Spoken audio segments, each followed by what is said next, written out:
Hello, testing testing. नमस्कार।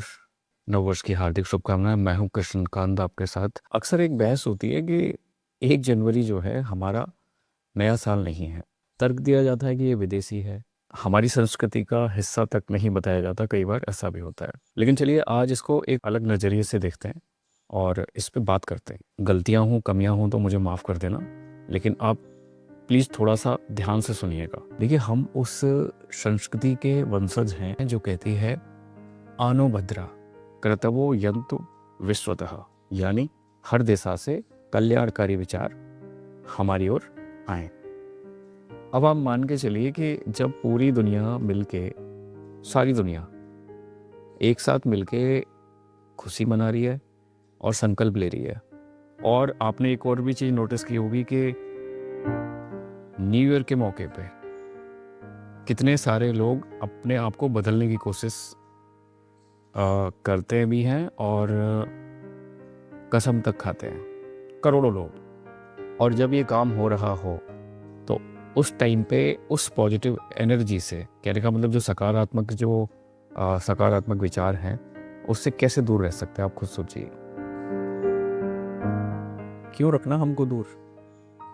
जिसके अंदर 1 जनवरी जो है हमारे चैत्र नववर्ष का विकल्प तो नहीं है, बल्कि ये दुनिया के साथ, पूरी दुनिया के साथ कदम से कदम मिलाने का एक वैश्विक जो मंच होता है वो है।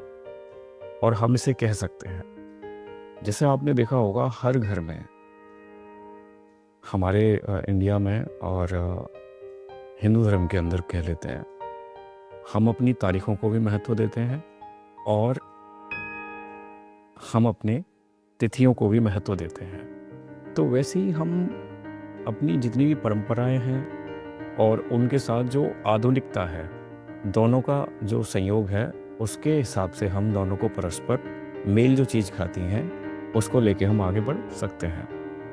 सम्मान तो कर ही सकते हैं ना।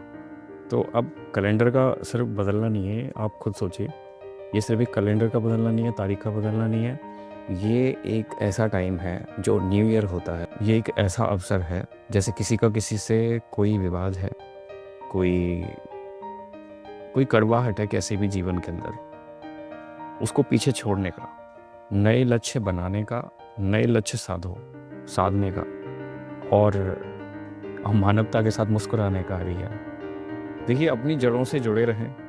आप कहेंगे देखिए का प्लेटफॉर्म पे आके ये तो इसने अपना मंच बना लिया है, तो ये तो भाषण देने में लगा हुआ है, पर ऐसा नहीं है।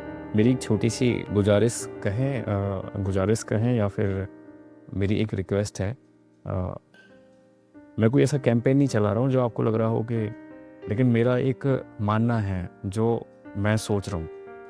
अपनी जड़ों से तो देखो जुड़े ही रहें, वो तो बात ठीक है, और अपनी संस्कृति से भी जुड़े रहें। संस्कृति पे आप गर्व भी कर सकते हैं, बहुत अच्छी बात है। तो फिर इस विश्व उत्सव को भी पूरे विश्वास के साथ, जो कि न्यू ईयर है, जो कि कैलेंडर बदलता है, हमारा नया कैलेंडर घर में आता है। आप अपने फ़ोन में आती हुई तारीख को रोक नहीं सकते, जो आई है वो आएगी, है ना। आप और हम अपने घरों में जितने भी प्रोग्राम होते हैं तारीखों के हिसाब से करते हैं, बहुत सारी चीज़ें होती हैं।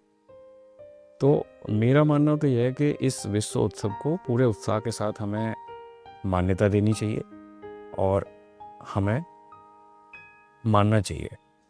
इस विश्व उत्सव को भी पूरे उत्साह के साथ अपनाना चाहिए, क्योंकि उत्सव का देखिए कोई धर्म नहीं होता और खुशियों की देखिए कोई सीमा नहीं होती। इसलिए आप सभी को इस नवीन वर्ष की हार्दिक शुभकामनाएं। मुझसे कुछ गलतियां हुई हों तो कृपया क्षमा करें।